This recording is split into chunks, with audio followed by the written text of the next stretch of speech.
but you will hear an offensive word as one woman recalls being the target of a racial epithet. Here's NPR's Debbie Elliott.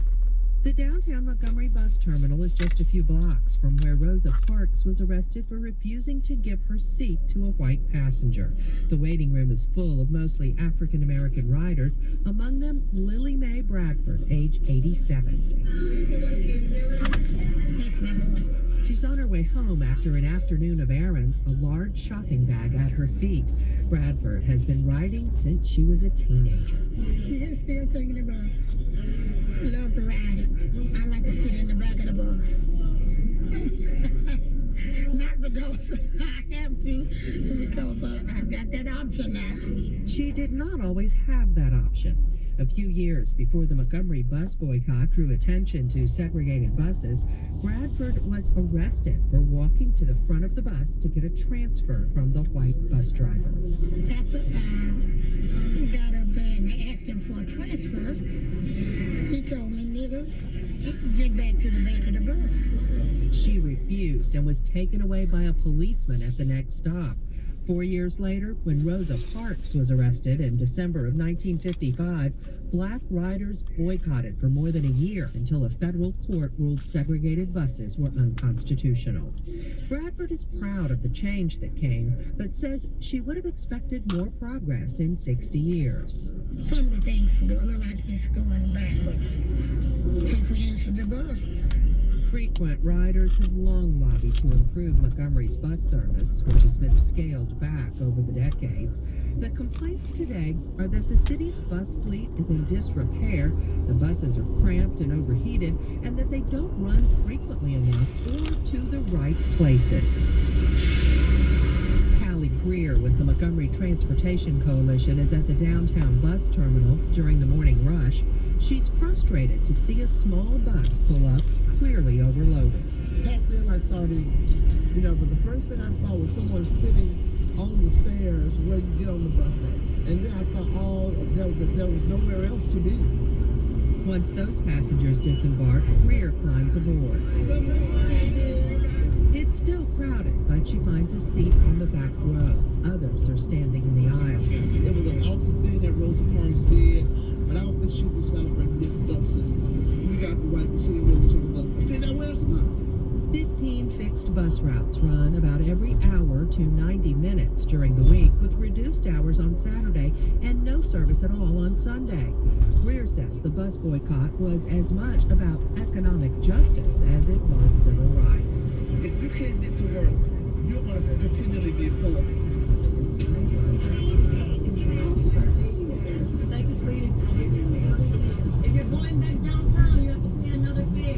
Bus fare is $2, discounted by half for seniors and students.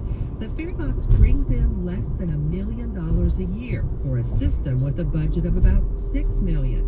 The rest comes from government subsidies, and therein lies the problem, says Montgomery Area Transit Manager Kelvin Miller. We can only put the service on the street with the funds that we have available.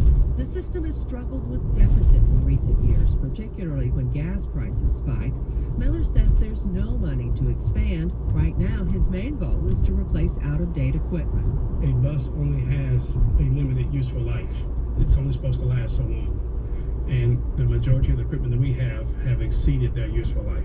Which raises safety concerns. A dramatic example came last summer when one of those old buses caught fire. No one was injured, but the fire drew attention to the aging fleet.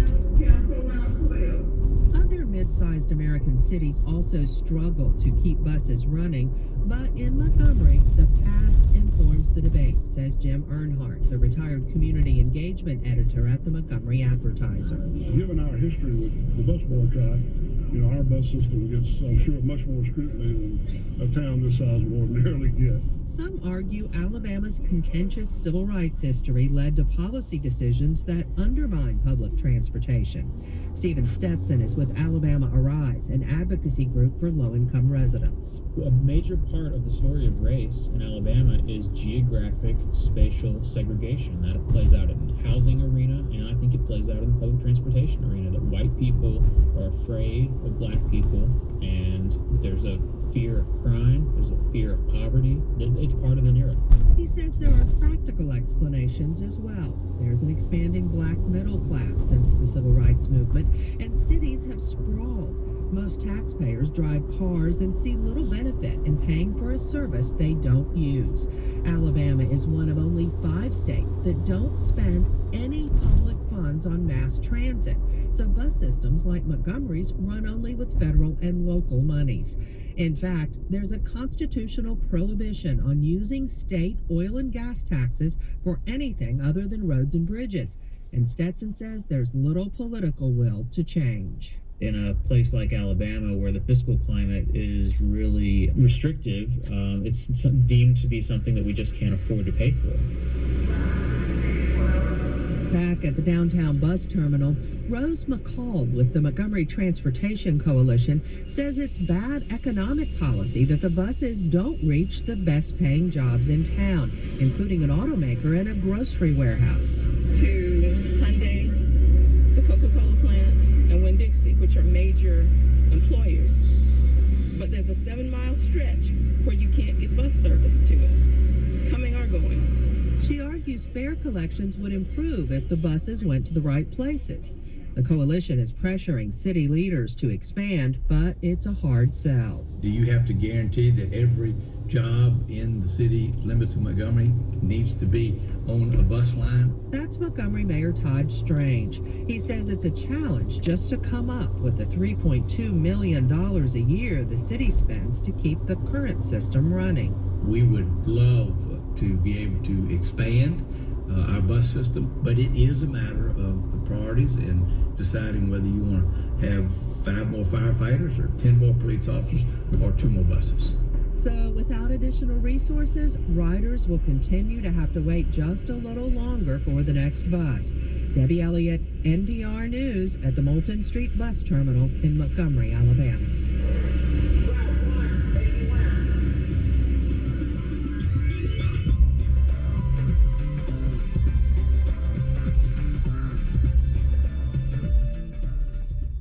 It's WNYC and WNYC.org. New York Governor Andrew Cuomo has rejected a proposal to build a natural gas pipeline in the Atlantic Ocean, about 20 miles off Long Island. He cited terrorism, damage from hurricanes, and a wind farm plan for the same location. When you put all those reasons together, the reward was not worth the risk, and we're going to veto the Port Ambrose plan. More on the Scuttle Pipeline project later tonight on Marketplace, right here on WNYC at 6:30. Well, if you like a gray and rainy day, it's your kind of afternoon, cloudy and breezy with showers into the evening, and tonight it will be rain heavy closer to midnight with lows in the upper 40s. Currently, it is 59 degrees in Central Park, partly cloudy out there, and it is 6 o'clock, 5 o'clock. Support for NPR comes from WNYC members and from Farmers Insurance, informing people about common insurance gaps so they won't be surprised by what their policy actually covers. Agent locator and more info at farmers.com/gaps. Farmers Insurance, know the gaps. Avalara, tax automation designed to simplify sales tax and other business taxes with real-time tax rate calculations and automatic return filing. Learn more at avalara.com, AVALARA.com. And America's Natural Gas. Learn how combining solar and natural gas at a Florida power plant makes it possible to generate electricity 24 hours a day, 7 days a week, even when the sun isn't shining. Thinkaboutit.org. This is WNYC, FM, HD, and AM, New York. Just keep listening.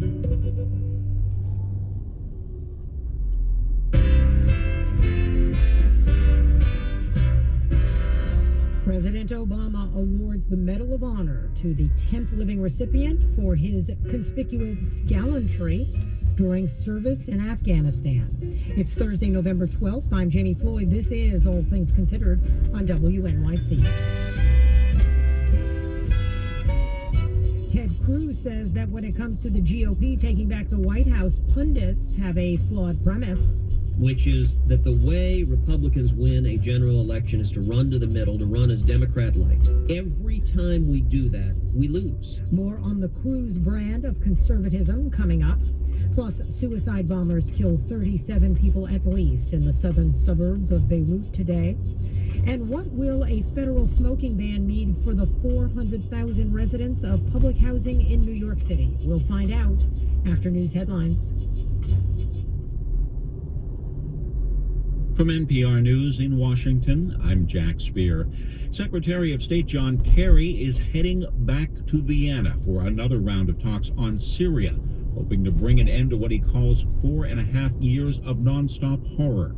NPR's Michelle Kellerman reports on the challenges of getting to a political solution. Secretary Kerry says he believes the fight against ISIS in Syria would be bolstered by a diplomatic process that would give the Syrian people a real choice. That is, not between President Bashar al-Assad and the terrorists, but between the status quo and something far better and long overdue. A true transition in which responsible Syrians from across the political spectrum will have a voice. He was speaking to the U.S. Institute of Peace before leaving for talks in Vienna, where he'll join officials from 19 countries that are backing various sides in Syria's civil war. They're trying to agree on who could be part of eventual peace talks. Michelle Kellerman, NPR News, the State Department. At least 37 people are believed to have died in a bombing in Beirut, Lebanon today, with more than 180 others wounded in the attack.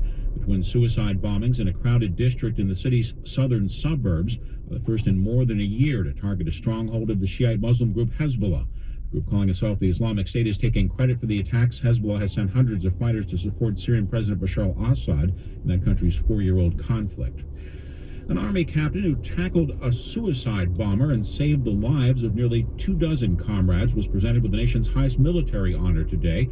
NPR's Scott Horsley reports President Obama saluted Captain Florent Groberg for battlefield gallantry in Afghanistan. Captain Groberg received the Medal of Honor in a White House ceremony attended by many of those who served alongside him in Afghanistan. President Obama says many of those service members are alive thanks to Groberg's fast action in grabbing the suicide bomber and pushing him away. He showed his guts. He showed his training, how he put it all on the line for his teammates. That's an American we can all be grateful for. 4 of Groberg's comrades were killed in the 2012 attack. The retired Army captain says his Medal of Honor really belongs to those men and their families. Scott Horsley, NPR News, the White House. Now appears members of the Federal Reserve Board's powerful interest rate setting open market committee are increasingly lining up behind a possible interest rate hike in December. At least one key member of the central bank saying the risk of waiting too long is now roughly in balance with the risk of moving too soon. New York Fed President William Dudley noting in remarks to the Economic Club of New York, the Fed still has to think carefully, though, before moving on short-term interest rates it controls. Stocks went into something of a downward slide today. Investors concerned by weakness in mining and energy shares. The Dow dropped 254 points to 17,488. The Nasdaq dropped 61 points. The S&P 500 fell 29 points today. You're listening to NPR. This is WNYC at 5:04. I'm Jamie Floyd. A proposed federal ban on smoking in public housing complexes would have a large impact in New York City. With more than 400,000 people living in public housing in the city, the New York City Housing Authority, or NYCHA, is the largest public housing authority in North America. NYCHA provides housing for low and moderate income residents throughout the 5 boroughs. The proposal announced today would prohibit smoking in housing units as well as common areas. Federal officials say the move would protect residents from secondhand smoke, reduce the risk of fire, and lower maintenance costs. We will have more on this story later this hour during All Things Considered. And earlier this morning, officials announced the establishment of the Gateway Development Corporation. Under this new agreement, the federal government will pay half the cost to build new rail tunnels under the Hudson River. Gateway Development will be housed within the Port Authority, but controlled by a 4-member board with representatives from New York, New Jersey, Amtrak, and the federal government. Tom Wright is with the Regional Plan Association. He says the project can finally move forward. The financial commitment is really extraordinary. We had kind of hoped for something like this, but not thought we'd get it. The cost of building the tunnel could be as high as $2 billion. And more than 40% of students at 127 elementary and middle schools in New York City missed class at least once every 2 weeks last year. Figures published in the New York Post on chronic absenteeism found nearly all the public schools with bad attendance were in low-income neighborhoods. The attendance rate at public schools citywide was just over 92%. Cloudy and breezy this afternoon with showers this evening. Tonight, rain, heavy at times, and overnight lows in the upper 40s. Tomorrow, Friday, morning showers, then windy but sunny in the afternoon with a high of 58 degrees. And looking ahead to your weekend, Saturday, partly sunny and windy, dry, high of 49 degrees. Sunday, sunshine and a high of 58. Currently 58 degrees at 5:06. Support for NPR comes from the National Education Association. NEA is committed to creating opportunity for all students, regardless of background or zip code, to experience the transformative power of a great education at nea.org/greatpublicschools. From NPR News, this is All Things Considered. I'm Kelly McEvers in Culver City, California. And I'm Audie Cornish in Washington, D.C. Texas Senator Ted Cruz is gaining ground in the race for the Republican presidential nomination, and he's positioning himself to capture supporters from Donald Trump or Ben Carson should they falter. NPR's Wade Goodwin caught up with the candidate in Iowa. U.S. Senator Ted Cruz cut his political teeth inside the right wing of the Texas Republican Party. His success is rooted in the idea that there's no such thing as too conservative. Folks, please make welcome Senator Ted Cruz. At the National Religious Liberties Conference in Des Moines, Iowa last week, Cruz answered a moderator's questions before 1,000 people. How important is it for the President of the United States to fear God? Any president who doesn't begin every day on his knees isn't fit to be commander-in-chief of this country. Amen. When he runs for office, nobody gets to the right of Ted Cruz. In most prior elections, there has been a consensus moderate candidate early on, and all the money gets behind that candidate. And on the conservative side, there tend to be a ton of conservatives, nobody has any money, and we fight like cats and dogs.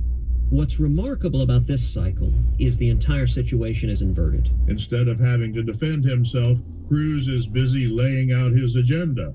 On the economic front, a President Cruz would abolish the IRS, institute a 10% flat tax across the board, and for the first time in generations, return the U.S. to the gold standard. If you look at most of the history of America, we've had a gold standard, including through some of the greatest economic booms known to mankind. And so I believe what undermines economic growth is unpredictability with regard to currency. It has a profoundly negative effect if people don't know the value of the dollar.